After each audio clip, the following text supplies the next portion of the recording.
Ninguém ouviu os chamados da Oceanos 4. Nem satélites, nem outras bases, nem embarcações de apoio. Por 5 dias, a estação de pesquisa em mar profundo transmitiu sinais de socorro. Em vão. A 8.000 metros abaixo do nível do mar, algo havia mudado. Tudo começou com um estalo. Uma vibração curta atravessou as paredes da estação como se algo colossal tivesse batido no fundo do oceano. Meira, engenheira de sistemas, foi a primeira a sentir. Não foi um som, mas uma ressonância, um arrepio no osso. Quando os sensores perderam referências de pressão externa, os protocolos automáticos assumiram falha dos instrumentos. Mas Meira desconfiava. A leitura era clara. A água ao redor da estação recuava. Ela relatou ao comandante Rees. Não havia como isso ser possível. A pressão a essa profundidade era absurda. O oceano não podia recuar. Ainda assim, todos sentiram. As paredes cessaram os estalos usuais. Um silêncio diferente tomou conta do ambiente. Nos dias seguintes, mensagens foram enviadas para a superfície. Nenhuma resposta. No 4º dia, os alarmes dispararam por um motivo inédito.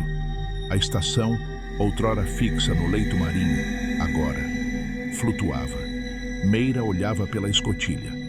O que antes era lama, rocha e escuridão abissal, agora era apenas vazio. Um azul escuro, profundo, interminável. Sem vida, sem corrente, sem peixes, sem fundo. A estação não subia nem descia. Ela parecia suspensa. Algo a mantinha ali. Nem propulsores, nem cabos. Apenas paralisada. Rees ordenou análise total dos sistemas. Não havia falha. Tudo funcionava. Mas as leis do mar haviam mudado. Foi quando uma das pesquisadoras, Kaori, disse algo que gelou Meira. Acho que a estação está dentro de uma bolha. Mas não de ar. De outra coisa. Como assim? Perguntou Rees. Kaori apontou para o vidro. A pressão deveria nos esmagar. Mas é como se o oceano tivesse parado de pressionar. Como se estivéssemos dentro de algo. Vivo. Ninguém respondeu. A ideia era absurda, mas todos sentiram que fazia sentido. O ar estava diferente. O silêncio não era falta de som, era uma presença, um vácuo intencional. Naquela noite, Meira não conseguiu dormir. As paredes pareciam respirar. Na manhã seguinte, o impensável aconteceu. A maré inverteu. Do lado de fora da estação, a água descia, literalmente, como se fosse drenada para cima. Bolhas de ar, sedimentos e fragmentos de rocha flutuavam rumo ao nada. A oceanógrafa Letícia vomitou ao presenciar a cena. O mundo estava de cabeça para baixo. Isso é uma inversão gravitacional? Murmurou Rees. Não, a gravidade aqui dentro está normal. Algo lá fora mudou a referência, respondeu Meira. Imagens externas mostravam apenas escuridão e essa chuva reversa. Em um dos vídeos, um vulto passou rápido. Rees congelou o quadro. Era uma forma orgânica, longa e luminosa, sem olhos, sem nadadeiras, apenas movimento. Não era um peixe, era algo olhando de volta.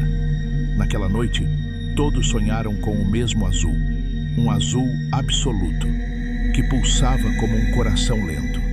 Cada batida trazia imagens impossíveis. Cidades submersas em forma de espiral, criaturas com rostos humanos e olhos de coral.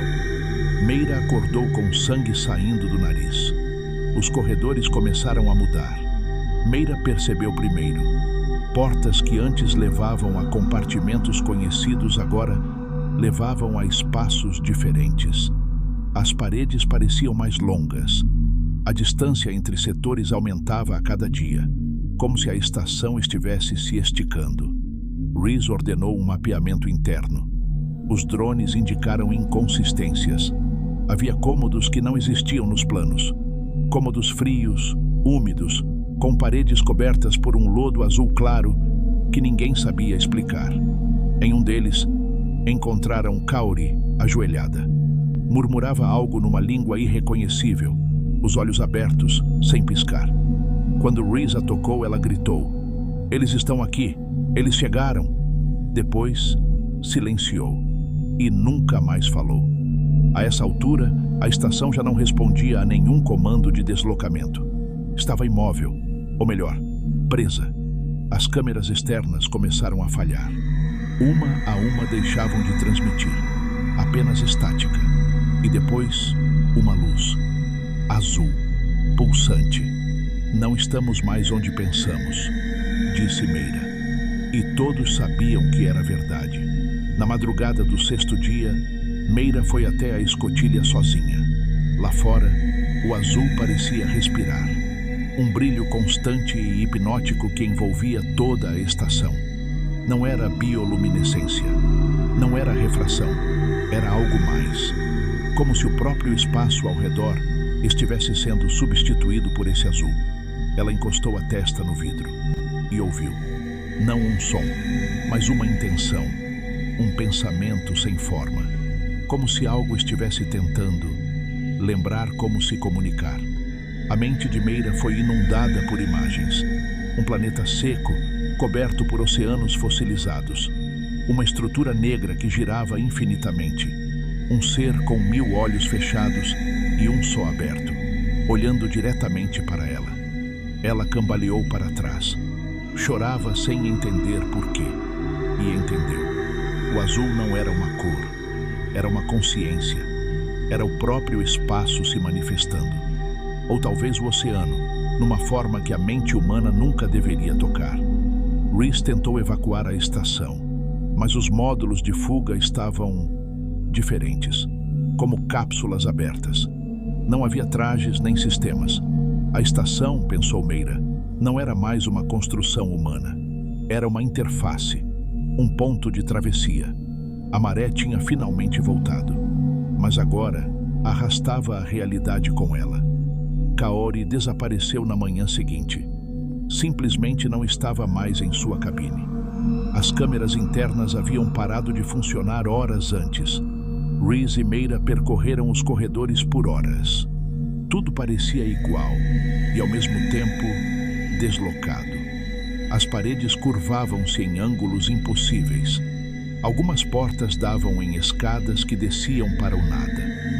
Meira parou diante de uma nova abertura. Um corredor que jamais existira ali.